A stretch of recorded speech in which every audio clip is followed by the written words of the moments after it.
इस पहाड़ को मेरे जीवन से कौन इस पहाड़ को मेरे जीवन में से हटा पाएगा।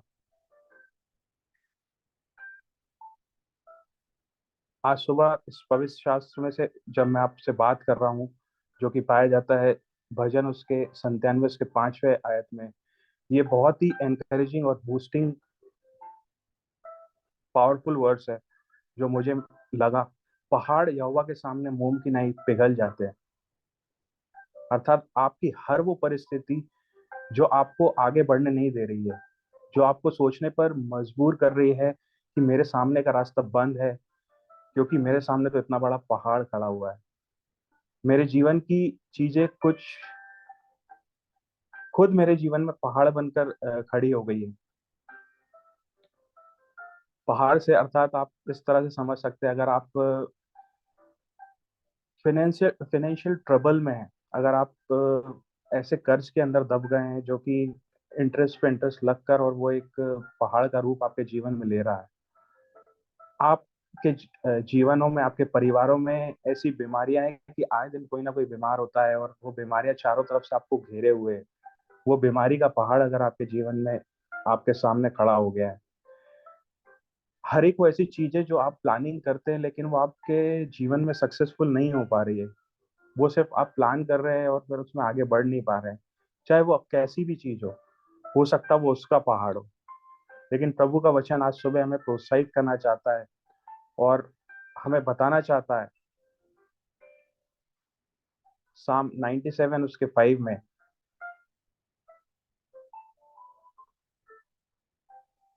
पहाड़ यहोवा के सामने मोम की नाई पिघल गए। वो ये कहता है यहाँ पर, चाहे आपके जीवन में किसी तरह का पहाड़ खड़ा हो गया हो, दाऊद उसके भजन में कहता है कि चाहे कोई भी पहाड़ हो, वो यहोवा के सामने नहीं टिक सकता। और वो एक मोम के सामान पिघल जाता है। अर्थात जब हमने कैंडल के बारे में समझा, कैंडल किस तरह से इतनी इजीली आप उसको जलाते हैं और वो एक मोम की कैंडल होती है, तो वो इजीली पिघल कर खाक हो जाती है। आपके जीवन में वो सारे पहाड़ यीशु मसीह के सामर्थ्य नाम में मोम की तरह पिघलने जा रहे हैं। अगर आप ऐसे पहाड़ों को अपने जीवन में महसूस कर रहे हैं जो आपको लग रहा है कि आप इससे बाहर नहीं आ सकते, मैं आपको आज विश्वास दिलाना चाहता हूँ, ये प्रभु का कलाम झूठा नहीं है। बट जब ये कलाम में लिखा है तो ये सत्य वचन है। आज आप कोई भी समस्या को लेकर अपने जीवन में पहाड़ की नाई उसे समझ रहे हैं,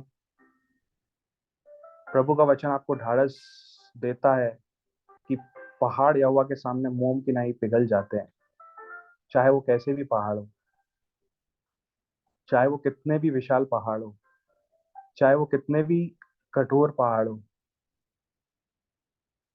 लेकिन उसके लिए हमें उस प्रभु के सामने उसे उस परेशानियों को लाना पड़ेगा। हमें उस परेशानी को हमें यीशु मसीह के सामने लाना पड़ेगा।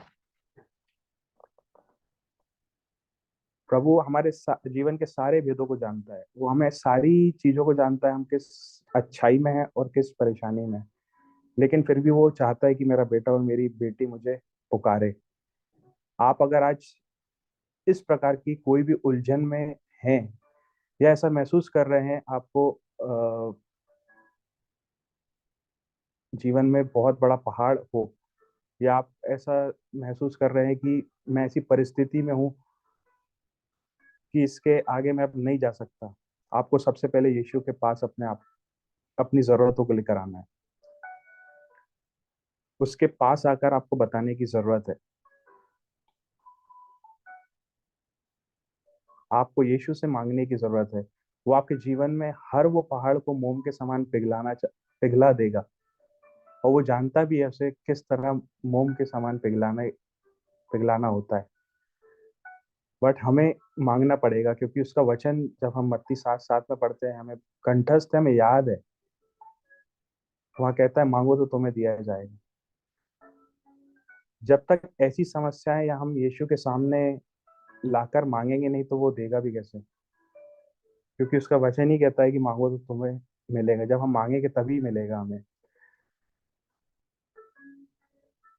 आज से हर हर वो कर्ज बड़ा भरा हुआ पहाड़, हर वो बीमारियों का पहाड़ जो आपको आपको घेरे हुए है, हर वो ऐसा पहाड़ जो आपकी रास्ते में अटकलों को लगाता हो, आपकी सोच में बाधाओं को डालता हो, आपको सोच आपकी सोच को वहां पर खत्म कर देता हो, आप आगे का रास्ता ही नहीं समझ पाते हो, आज अपने यीशु के सामने लाएं। क्योंकि यीशु के सामने हर वो पहाड़ मोम की तरह पिघल जाते हैं।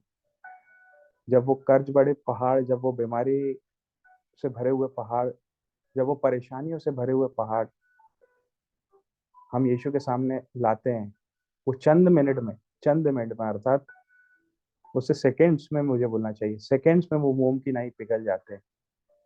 क्योंकि मोम को पिघलने में ज्यादा समय नहीं लगता और हमें पता भी नहीं चलता कि वो कैसे वो पहाड़ के आगे की रोशनी हमें दिखाई देने लगती है अपने जीवन में। हमें पता भी नहीं चलता है, पहाड़ के आगे के रास्ते हमें अपने जीवन में दिखाई लगने लगते हैं। हम वो कठिनाई को जीवन में एकदम से सरलता में बदलते हुए देखने लगते हैं। आज हमको अपने कठिनाई भरे जीवन में भी यीशु को पुकारने की जरूरत है और उससे कहने की जरूरत है, यीशु आप मेरी परिस्थिति में आइए। यीशु आप हर वो बंधनों को मेरे जीवनों से दूर करिए। हमें उसे कमांड करना है।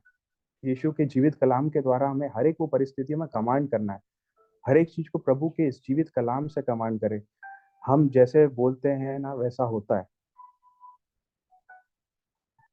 जब यीशु ने हमें ऐसे ऐसे वर्ड्स, हमारे जीवित कलाम में ऐसे ऐसे वर्ड्स हैं, हम उसे सिर्फ कमांड करेंगे ना, हमारी परिस्थितियां चंद सेकंडों में बदल जाएगी। यीशु आप मेरे जीवन को, हमारे जीवन के हर वो पहाड़ को मोम की नहीं पिघला दीजिए। हम इस तरह से कमांड कर सकते हैं अपने जीवन में। हम ये भी कह सकते हैं, क्योंकि आपके सामने प्रभु, आपके सामने कोई भी पहाड़ टिक नहीं सकता।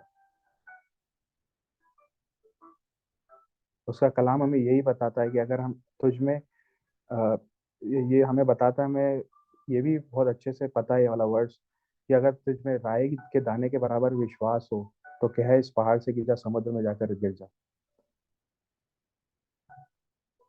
राई के दाने के बराबर विश्वास, राई इतनी छोटी होती है कि वो दिखती भी नहीं है। सिर्फ इतना सा विश्वास की बात कर रहे हैं। आज जब हम रोज सुबह में मॉर्निंग प्रेयर करते हैं, हम जब प्रार्थना करते हैं, इनफैक्ट मैं ऐसा मानता हूँ कि हम में से हर एक व्यक्ति कम से कम 3 से 4 बार तो प्रार्थना करता ही होगा दिन भर में।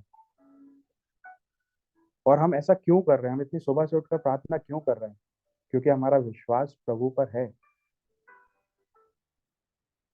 मेरा मेरा ऐसा मानना है कि हमारा उस पर विश्वास उस राई के दाने के भी बराबर है, क्योंकि राई के दाना तो इतना सा होता है, उससे कई गुना ज्यादा विश्वास हमारा उस पर है, हमारा भरोसा यीशु पर है। जब भी हम इतनी सुबह से अपने एफर्ट्स लगा रहे हैं, हम उससे प्रेयर कर रहे हैं, हम दिन भर में उससे कितनी बार प्रार्थना और निवेदन करते हैं। तो वो जब कह रहा है कि उस राई के दाने के बराबर भी विश्वास हो और तुम कहोगे कि पहाड़ को उठ और समुद्र में गिर जा, तो वैसा हो जाएगा। तो हम तो उससे ज्यादा बढ़कर विश्वास से कार्यों को कर रहे हैं। तो हम अपनी परिस्थितियों में उस पहाड़ों को आने भी क्यों देते हैं? हम उन माउंटेन्स को अपने जीवन में बिल्ट होने भी क्यों देते हैं? सो क्यों ना कभी भी कोई भी परिस्थिति को अपने ऊपर हावी ना होने दें। हमेशा अपने यीशु को अ, अपने जीवन में बने रहने की आज्ञा दें। और जब भी परिस्थिति आपके ऊपर हावी होने लगे या ऐसा लगने लगे कि पहाड़ का रूप कोई ऐसी परिस्थिति मेरे जीवन में ले रही है, तो उसके वचन को कोट करें, उसके वचन को अपने जीवन में कमांड करें। और आज सुबह मैं आपको इसी वर्ड से एनकरेज करना चाहता हूँ और मैं आशा करता हूँ कि आप लोग इससे जरूर बूस्टअप होंगे। और आज से अगर आप कोई भी पहाड़ को, अगर कोई भी माउंटेन को अपने जीवन में बिल्ड होता होता हुआ देखते हैं, तो आप जरूर जरूर इस साम 97 उसके 5th वर्स से उसे कमांड करें और कहें, पहाड़ यहोवा के सामने मोम की नहीं पिघल जाते हैं।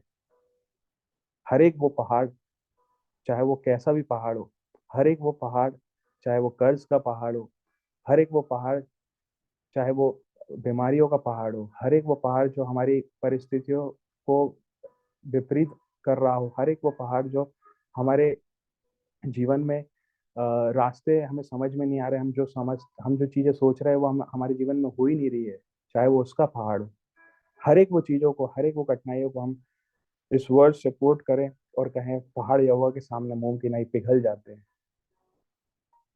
हम अपने जीवन में उस रिलैक्स को देखने पाएंगे, हर एक हम उस चीज अपने जीवन को कंफर्टेबली जीने पाएंगे, क्योंकि पहाड़ एक ऐसी चीज होती है, वो ऐसा बोझ होता है, हम उसके तले दबकर और घुटन महसूस करते हैं,